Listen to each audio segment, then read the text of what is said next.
काँग्रेसच्या बालेकिल्ल्यामध्ये सुरुंग लावणारे आणि बाळासाहेब थोरात यांच्या राजकीय कारकिर्दीवर अंकुश ठेवणारे ज्यांची सध्या राज्यभर जायंट किलर म्हणून एक चर्चा सुरू आहे असे अमोल खताळ शिवसेनेचे आमदार माझ्यासोबत आहेत.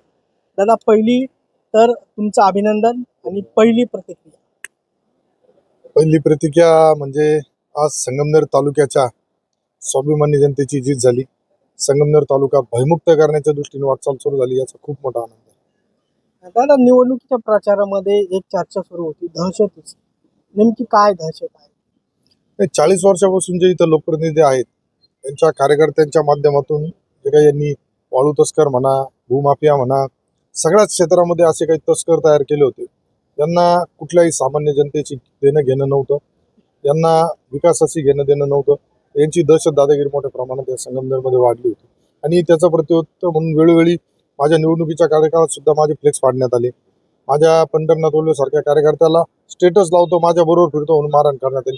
असं प्रत्येक गावामध्ये निवडणुकीच्या कालावधीमध्ये माझ्या युवकांना दमबाजी दादागिरी करण्याचा प्रयत्न आला. गांधरबळ सारख्या ठिकाणी सुद्धा जी घटना घडली होती त्यामध्ये सुद्धा माझ्या राजापूरचा जो संदेश देशमुख कार्यकर्ता आहे त्याच्या घरी 3 गाड्या भरून रात्रीचे थोरातांचे पीए वगैरे लोक गेले होते आणि अमोल खताळला शोधत होते. ही दहशत यापूर्वी कधी महाराष्ट्राने बघितलीच नव्हती. पण यावेळेस आम्हाला मायबाप जनतेनेच ठरलं होतं, निर्धार केला होता का संगमनेर तालुका एक दहशतमुक्त करायचा आहे. आम्ही ती हाक दिली आणि या जनतेने आम्हाला साथ दिली. संगमनेर म्हणलं की एक सोज्वळ राजकारणी किंवा एक असं एक चित्र निर्माण केलं गेलं होतं. त्याचा पुढं ह्या प्रचारामध्ये त्याचं ते बिंग उघडं पडलं. निश्चितच दुर्दैवाने यापूर्वी महाराष्ट्राने एक चित्र वेगळं दाखवलं गेलं सगळ्यांच्याच माध्यमातून. अतिशय सुसज्ज असं सुसंस्कृत असा चेहरा दाखवला गेला, परंतु या सुसंस्कृत चेहऱ्याच्या मागं खूप मोठी प्रवृत्ती होती. याचा अनुभव या संगमनेर तालुक्यातील तमाम मायबाप जनता भगिनी घेत होती. यांना प्रत्येक बाबतीत त्रास दिला जात होता, पण ते सहन करत होते आणि हे कधी महाराष्ट्राने कधी आपल्या माध्यमाकडून बी दिसलं नाही. आणि त्यांच्या इतर पक्षातील सर्व नेत्यांबरोबर असलेल्या संबंधामुळे हा सगळा एक झाकण्याचा प्रकार झाला होता. आणि ही निवडणूक जनतेने निश्चय केला की या निवडणुकीतून आपल्याला जर या 40 वर्षापासूनच्या आपण ज्या पारतंत्र्यात आहे त्यात संगमनेर तालुक्यातील जनतेची प्रतिक्रिया राहिली की आज आम्ही संगमनेरकर स्वातंत्र्य झालो. तुम्ही एक सायबर कॅफे चालक, त्याच्यानंतर एक सामाजिक कार्यकर्ते आणि आता आमदार, एवढ्या मोठ्या एका बलाढ्य शक्तीचा पराभव केला.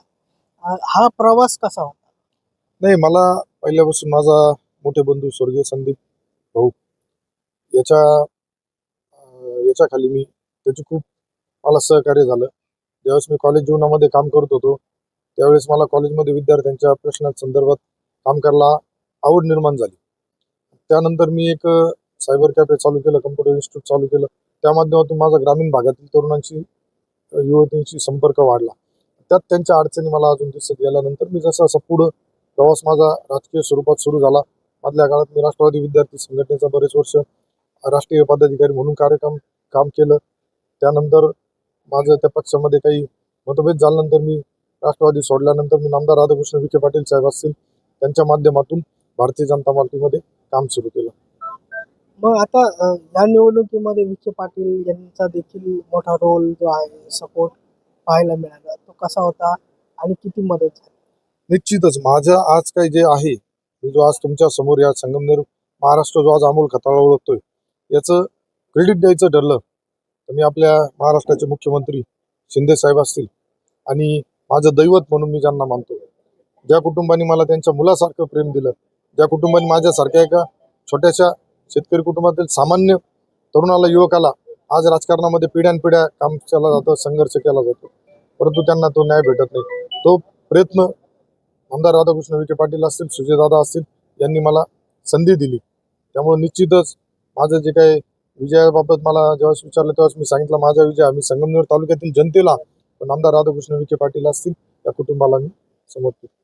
तुम्ही ज्यावेळेस सामाजिक काम करत होता, 10 वर्ष जवळपास तुम्ही काम केलं, त्यानंतर आता लाडकी बहीण योजनेचं देखील मोठ्या प्रमाणात काम तुम्ही केलं, तर त्यावेळेस कुठेतरी असं वाटलं होतं की उमेदवारी मिळेल आणि निवडणूक एवढ्या मोठ्या विजय मिळेल? नाही, उमेदवारी मिळेल या हेतून मी कामच नाही केलं. मला स्वर्गीय विजय खताळ पाटलांच्या सहवासात असताना त्यांनी काही गोष्टी सांगितल्या होत्या, तुम्ही काम करत राहा, जनतेमध्ये राहा. जनताच तुम्हाला एक दिवस डोक्यावर घेईल आणि त्या दिवशी तुमचे पुढचे जे सर्व राजकीय रस्ते असतात हे उघडले जातील. त्यामुळं राजकारणात आज तरुणांना प्रत्येकाला महत्वाकांक्षा असती, इच्छा असती, कारण कुठंतरी आपल्याला पद मिळालं पाहिजे. परंतु मी फक्त जनतेसाठी काम करत होतो. मला जे जनतेचं काम केल्यानंतर जे समाधान पाहायला चेहऱ्यावरचं भेटायचं, ज्या मायमाऊलींचे आशीर्वाद भेटायचे, त्यामुळे मला अजून माझी ऊर्जा वाढायची आणि त्या माध्यमातून मी काम वाढवत गेलो. तुम्ही ज्यांच्या नेतृत्वाखाली काम केलं होतं तर त्यांचा देखील भाऊसाहेब थोरातांनी पराभव केला होता. कुठेतरी आता वारं फिरलं आणि खताळांनीच परत थोरातांचा विजय केला.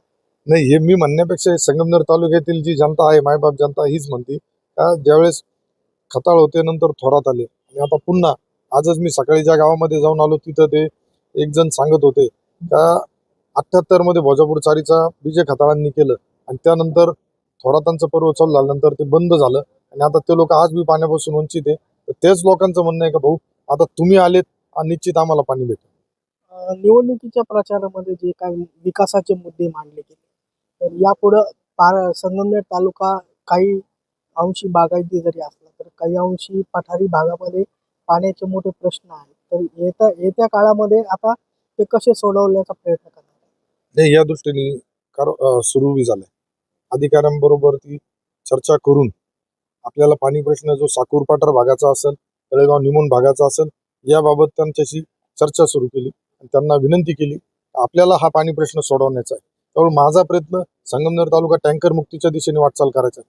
ज्या माजी लोकप्रतिनिधींना 40 वर्ष करताना आला, तो मला या माझ्या 5 वर्षाच्या कार्यकाळात संगमनेर तालुका टँकर मुक्त करून या माझ्या लाडक्या बहिणी आहेत. आज आपल्या महायुती सरकारकडून या लाडक्या बहिणींचा एवढा सन्मान केला जातोय प्रत्येक मध्ये, मुलींना मोफत शिक्षण सगळ्या बाबतीत. परंतु ज्यावेळेस मी प्रचारानिमित्त गावागावात वाड्या वस्त्यांवर जात होतो त्यावेळेस मला दुर्दैवाने असं परिस्थिती विदारक पाहायला भेटली. आमच्या लाडक्या बहिणी आहेत, त्यांना डोक्यावर हंडा घेऊन पाण्यासाठी वनवन फिरावं लागतं. माझा प्रयत्न राहणार त्या टँकर मुक्त आणि हंडा माझ्या भगिनींच्या डोक्यावरून खाली आला पाहिजे. पण भाषणांमध्ये तर मोठा विकास झाला आहे किंवा निळवंडीचं पाणी आणलंय अशा नाही, विकास झाला आहे. विकास त्यांच्या कुटुंबाचा झाला, कुटुंबाच्या बाहेर कोणाचा झाला. जर झाला असता तर आज मला सांगा, महाराष्ट्रात बोलल्या जाते 8 वेळा आमदार असलेला माणूस, 8 वेळा आमदार असलेल्या माणसाला जर त्याच्या मतदारसंघातील महत्वाचा असलेला तळेगाव निमून असेल तर साकूर पाठार भाग असेल, हा पाण्याचा प्रश्न का सोडवता आला नाही? कारण त्यांच्याकडे यापूर्वी मोठमोठे मंत्रालय सुद्धा होते. त्यांनी कृषी खात्याचं काम केलं, पाटबंधाऱ्याचं केलं, सर्व काम केलं. त्यामुळं ती एक मानसिकता होती असं मी समजल. आणि विकास जो भासावला गेला, मी मगाशी तेच म्हणलो, यात महाराष्ट्राला दुर्दैवाने या संगमनेरच्या बाबतीत असं काही चित्र निर्माण केलं गेलं का संगमनेरमध्ये सगळा काही विकास फक्त हे यांच्या कुटुंबापुरता झाला, यांच्या नातेवाईकापुरता आला, यांच्या बगलबुच्च्यापुरता आला आणि यांच्या कारखाना आणि दूध संघ म्हणजे विकास नाही. आज मी तिथल्या कर्मचाऱ्यांची काय परिस्थिती आहे, आज कर्मचारी पर्सनल मेसेज टाकून सांगताय का भाऊ आम्हाला कामावरून काढून टाकण्याच्या धमक्या दिल्या जात आहे, हे केलं जातंय. त्यामुळं विकास हा त्यांचा कुटुंबापुरता झाला. विकास जो करायचा आहे तो आता पुढील 5 वर्षामध्ये पाण्याचा असेल. आमचे जे युवक आहेत त्यांना जे आज बेरोजगार संगमनेरमध्ये कुठं आज 40 वर्षामध्ये यांना का नाही एखादा सहकारी MIDC आणली, ती पण स्वतःच्या आधिपत्याखाली राहावं, स्वतःचा कंट्रोल राहावा म्हणून आली. प्रत्येक गोष्टीमध्ये स्वतःचा कंट्रोल राहावा. निळवंड्याचा जो तुम्ही विषय घेतला, निळवंड्याचा प्रश्न सुद्धा मार्गी महायुती सरकारने लावला. फडणवीस साहेब मुख्यमंत्री असताना त्यांनी करोडो रुपयाचा निधी दिला. आमदार राधाकृष्ण विखे पाटील साहेबांच्या माध्यमातून आता झालं आणि मोदी साहेबांच्या याच्यातून आपण तो लोकार्पण केला. आता येणाऱ्या काळात आता चर्चा अशी पण सुरू आहे की तुम्हाला राज्यमंत्रीपद मिळू शकते. तर जर मंत्रीपद मिळालं तर कशा पद्धतीने विकास आणि तुमचं विजन जे आहे मतदारसंघासाठी ते कसं असतं? माझं विजन म्हणजे मी प्रत्येक घटकाला विश्वासात घेऊन काम करणार. ना मला माझी ठेकेदारी चालवायची, ना मला माझ्या कुटुंबाचा विकास करायचा, ना मला माझे बगल बच्चांचा विकास करायचा. ज्या मावळ्यांनी माझ्याबरोबर साथ दिली त्या मावळे सुद्धा असे आहेत त्या घरची रोटी खाऊन घरची डब्बे घेऊन माझ्याबरोबर प्रचारला फिरले. तर माझ्याबरोबर जी काही मला ज्या पद्धतीने निवडणुकीमध्ये साथ भेटली त्या माझ्या लाडक्या बहिणींची दिली, या युवकांची भेटली, ज्येष्ठांची भेटली, हे निस्वार्थीपणे माझ्यासाठी पळाले. तर मला अपेक्षा आहे का भविष्य काळात सुद्धा हे लोक निस्वार्थीपणे माझ्याबरोबर राहतील. आणि जो विकासाच्या बाबतीत आहे तर पाण्याचा प्रश्न आमच्या तालुक्याचा महत्वाचा आहे, हा सोडवण्याचा माझा प्रयत्न राहील. युवकांसाठी मोठमोठे उद्योग कसे आणता येतील आपल्या मतदारसंघामध्ये. आज पाण्याचा प्रश्न झाल्यानंतर सुद्धा आज आमच्या डोळ्यासने सारख्या ठिकाणी, तळेगाव सारख्या ठिकाणी यापूर्वीच MIDC होणं अपेक्षित होतं. आज आमच्या सिन्नर सारख्या ठिकाणी महाराष्ट्रातून लोक येऊन तिथं काम करतात. संगमनेरमध्ये दुर्दैवाने ते झालं नाही. त्या बाबतीत राहील. महिलांसाठी जी संगमनेरमध्ये एक दहशत आहे, महिला आमच्या सुरक्षित नाही आहे संगमनेरमध्ये गेल्या कित्येक दिवसापासून, आणि त्या बाकीच्यांकडून नाही, या पदाधिकाऱ्यांकडूनच काही त्यांच्या गावागावामध्ये छेडछाडीचे प्रकार होत होते. तर महिलांना सुद्धा सुरक्षित करण्यासाठी माझं प्राधान्य राहील. शेतकऱ्यांच्या बरोबर राहील, कामगारांच्या बरोबर राहील. येणाऱ्या कालावधीमध्ये मी माझ्या मायबाप जनतेला शब्दही दिलाय, तुमच्यासाठी वेळ प्रसंगी प्रशासन सरकारमध्ये राहून सरकार विरोधात जर आपल्या प्रश्नांसाठी आंदोलन करायची वेळ आली तर रस्त्यावर पहिला तुम्हाला अमोल खताळच दिसेल. कारण माझा जन्मच हा मूळ आंदोलनातून झालाय, आंदोलकांबरोबर झाला. या निवडणुकीत कोणता फॅक्टर जो आहे तर तो तुमच्या विजयाचं कारण आहे? माझ्या विजयाचं मी श्रेय फक्त आणि या फक्त संगमनेर तालुक्यातील जी भयमुक्त लोकांना व्हायचं होतं, त्या भयमुक्त लाडक्या बहिणींचा सुद्धा फॅक्टर याच्यामध्ये खूप काम करून गेला. लाडक्या बहिणी असतील, आपले युवक असेल, ही निवडणूक सगळे युवकच हँडल करत होते. लाडक्या बहिणींनी मतदान रुपी दिलं. युवक असतील, आज संजय गांधीच्या माध्यमातून मी जे काम केलं होतं त्या माध्यमातून सुद्धा मला गावागावामध्ये एक व्यासपीठ मिळालं होतं, त्याचा सुद्धा खूप मला फायदा झाला. निश्चितच येणाऱ्या काळामध्ये तुम्ही जे काही काम करणार आहात त्याच्यासाठी शुभेच्छा. रोहित वाळके, मुंबई तक, संगम.